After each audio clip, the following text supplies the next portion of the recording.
नमस्कार, मी पंजाब डक. आज आहे 27 तारीख. श्रीचं आगमन आहे, म्हणजे गणपती बाप्पाचं आगमन आहे आणि पावसाचं देखील सुरुवात होणार आहे.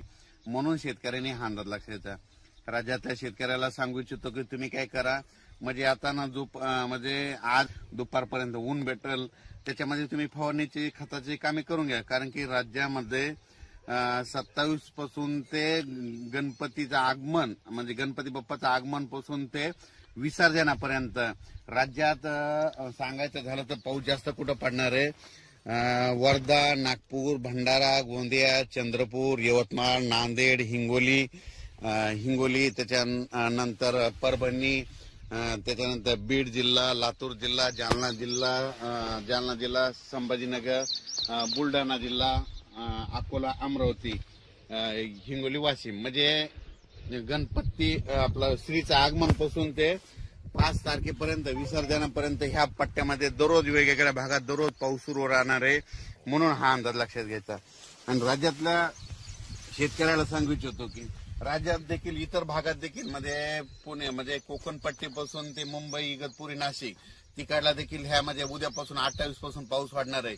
श्रीचं आगमन होणार आहे आणि तिकडला पाऊस वाढणार आहे.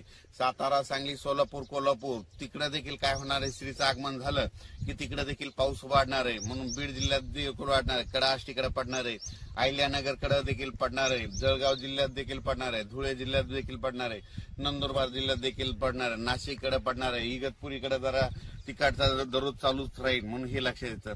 पण त्याच्या व्यतिरिक्त तुम्हाला एक सांगू इच्छितो की राज्यात म्हणजे पूर्व विदर्भ, पश्चिम विदर्भ, मराठवाड्यामध्ये आता हे श्रीचं आगमन तसं तर आजच नांदेड जिल्ह्यातून आजच पावसाला सुरुवात होईल. नांदेड, धर्माबाद, बिलोली, नायगाव, यवतमाळ, म्हणजे इकडून अशी सुरुवात होईल अहमदपूर, लातूर.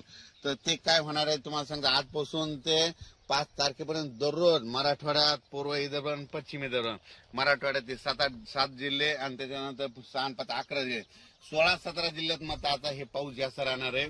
मात्र सर्व दूर राज्यभर नाही राहणार, पण जास्त पाऊस विदर्भाचे 11 जिल्हे आणि मराठवाड्याचे 7-8 जिल्हे आणि त्याच्यानंतर अहिल्यानगर, सोलापूर, धाराशिव ह्या पट्ट्यामध्ये ह्या जरा जास्त पडणार आहे. त्याच्यानंतर काय होणार आहे, हे 5, 11, 13, 14, 15 झाले. त्याच्यानंतर नंदुरबार जिल्हा, धुळे जिल्हा, जळगाव जिल्हा, नाशिक जिल्हा आणि मुंबई ह्या पट्ट्यांमध्ये ह्या भागात देखील ह्या जिल्ह्यात जास्त पाऊस राहणार. फक्त काय होणार, थोडा पश्चिम महाराष्ट्राकडे थोडा पाऊस कमी राहील. पण तिकडे देखील ना ह्या जवळपास 5 तारखेपर्यंत म्हणजे ह्या आपलं श्रीच्या आगमनापासून ते विसर्जनापर्यंत दररोज वेगवेगळ्या भागात पाऊस पडणार आहे. सर्वदूर नसणार, पण दररोज काय होईल, आज समजा तुम्हाला सांगतो, आज नांदेड जिल्ह्यात पाऊस सुरू होईल तर उद्या परभणीकडे येईल की त्याला जालन्याकडे जाईल. म्हणजे दररोज असा वेगवेगळा जिल्हा घेईल, वेगवेगळा तालुका घेईल. पण हा राज्यभर पाऊस काय होणार आहे आता, म्हणजे उद्यापासून सुरू होणार आहे.